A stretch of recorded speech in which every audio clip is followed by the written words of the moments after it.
দেখি।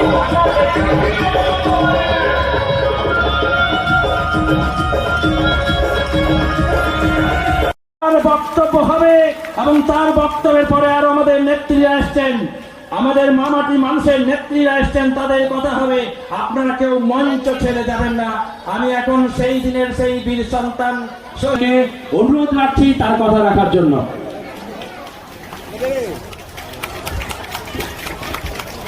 বন্দে মাতরম। আজকে বা আমাদের পরিবারের জীবনের একটা স্মরণীয় এই দিনে আমি সেই মানুষদের প্রতি তারা বুলডোজার চালিয়েছিল। তারপরে মানব বিধানসভার সমস্ত নানান বুকে যার চোখের সামনে তার ভাইকে